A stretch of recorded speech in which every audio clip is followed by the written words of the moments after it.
Three of the most influential human beings in the history of the world all agreed on one thing. It's the most powerful natural healing solution ever.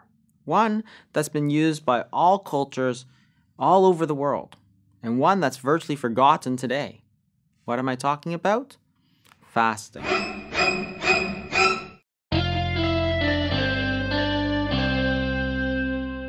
What is fasting? I can feel your eyes rolling in your head right now.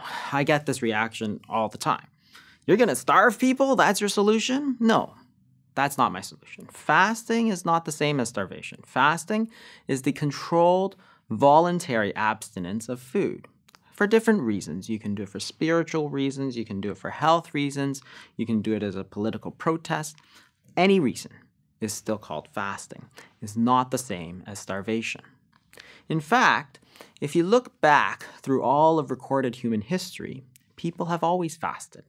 We can start with Hippocrates, who is considered the father of modern medicine. He famously said, "Our food should be our medicine should be our food. But to eat when you are sick is to feed your sickness."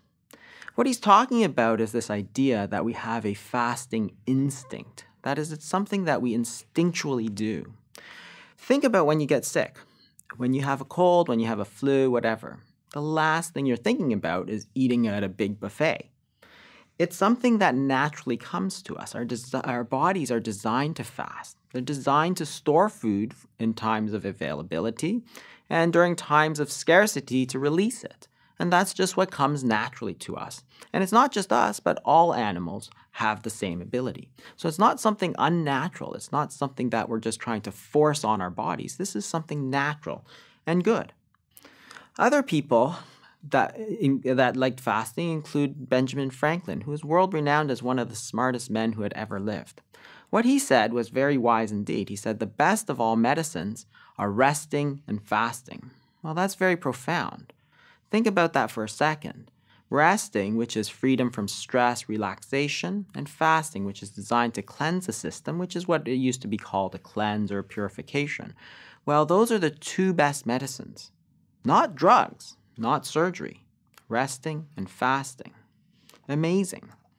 Mahatma Gandhi also said, "A genuine fast cleanses the body, mind, and soul."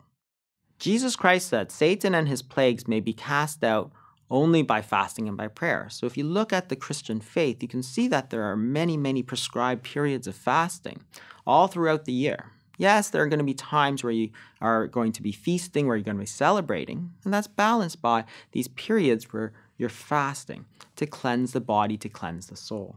Buddhist monks also do the same sort of thing, but they do that on a daily basis. Very typically, they'll fast from noon until sunrise the next day. So every day there's a very prolonged period of fasting. In addition to that, they also have periods through the year where they'll only have water-only fasts, and that will help them cleanse themselves for the year. The Muslim faith is also very profound believers in fasting. The Prophet Muhammad said, "Fasting brings us to the door of his palace." Many people have heard of the holy month of Ramadan. During that period, Muslims will fast from sunup until sundown, every day for an entire month. All of these religions did not prescribe fasting to their believers because they wanted to harm them. In fact, it's something that's deeply intrinsically beneficial. And we know this from the science that there's so many benefits. Benefits for weight loss, benefits for insulin sensitivity and type 2 diabetes, for heart disease, for cancer, for liver disease, and also just to feel better, for mental clarity. There's so many amazing benefits. Everybody's always worried about fasting. They're always worried, well, can I really do it? Well, think about this for a second. Consider all these religions, Christians, Muslims, Buddhists, Mormons, all of these people. All of these people are fasting on a regular basis every year for their entire adult lives. So can you do it? Well, millions and millions and millions of people do it. There's no reason why you can't do it. So there's lots of people who will tell you not to fast. Who? Well, there's this guy, Ronald McDonald. He doesn't want you to fast. And this happy little mermaid, she doesn't want you to fast. They're not going to make any money, right? They need you to eat. There's profits, there's shareholders, right? In the end, you really got to ask yourself, when it comes to your health, to your well-being, who are you going to trust? Jesus Christ or Colonel Sanders?